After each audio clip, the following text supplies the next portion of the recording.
Hi Libra, tignan natin ang energy mo ngayon. Libra, tignan natin ang energy mo ngayon. Just remember, this may or may not resonate with you, so don't take it personally. This will serve as a guide for you. Tignan natin ang energy mo ngayon, Libra. Tignan natin ang energy mo ngayon.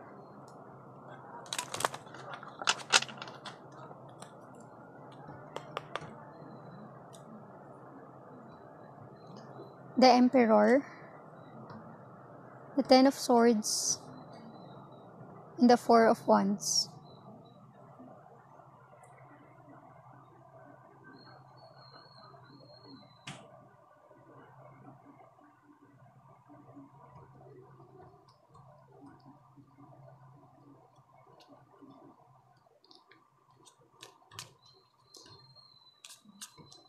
Para napaka-powerful ng energy mo ngayon.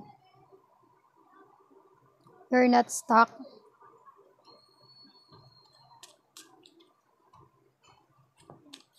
Parang kung ano man yung gusto mong ma-achieve, ma-achieve mo. Kung ano man nais mo, magagawa mo. Page of Cups in reverse.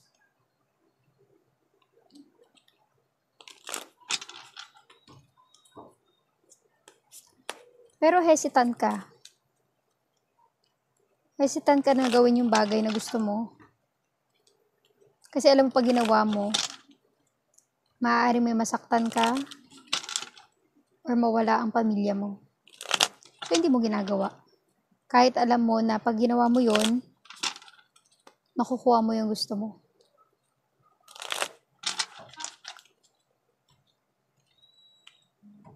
Queen of Cups. Kasi meron kang pinoprotektahan.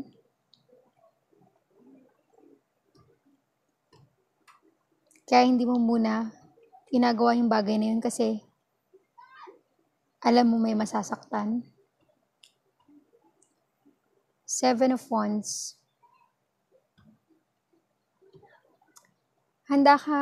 Ready kang gawin yung bagay na yun, Libra. Pero hesitant kang gawin. Handang-handa kang gawin to. Pero ayaw mo, may pumipigil sa'yo. Kasi alam mo may masasaktan. Bakit? Anong pumipigil sa'yo, Libra? King of Pentacles. King of Pentacles.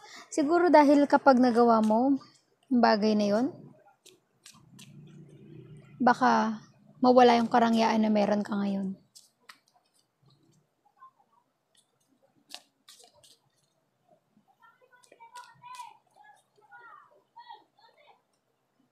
The Star. Mawawala yung glow, yung kasikatan mo, karangyaan, lahat ng blessing na meron ka, mawawala lahat yun. Pag ginawa mo yung action na matagal mo nang gustong gawin, na alam mo sa sarili mo na pag ginawa mo, ma-achieve mo, pero kung ma-achieve mo man, maraming mawawala at marami ka masasaktan. Five of Swords.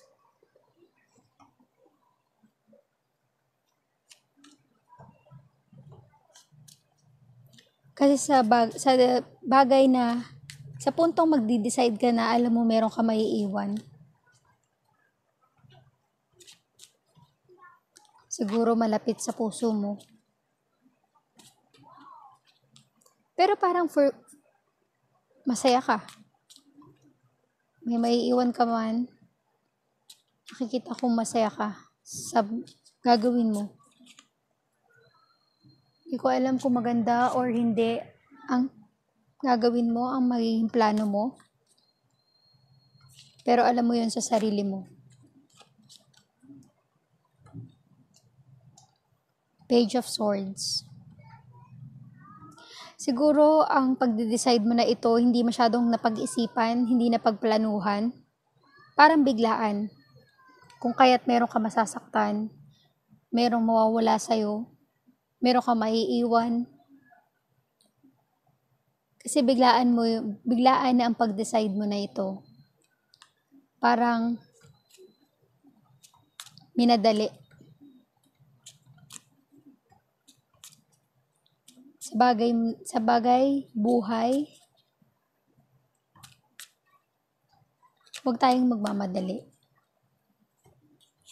Lagi mong isipin na lahat ng pwede mangyari sa'yo, lahat ng karangyaan na meron ka, lahat ng fame na meron ka, lahat ng mga taong nasa paligid mo, sa isang iglap mawala ang lahat ng iyon. Dahil sa isang desisyon na minadali, hindi pinag-isipan, hindi pinag-aralan. Kaya kung ikaw ay nasa punto na magde-decide na, siguro magnilay-nilay ka muna. Kasi malaki ang mawawala sa'yo. Pag-isipan mo munang mabuti kung ito ba talaga ang gusto mong gawin sa buhay mo.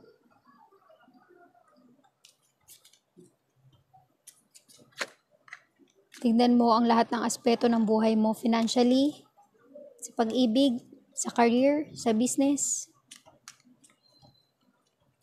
bago ka magsimulang mag-take ng action.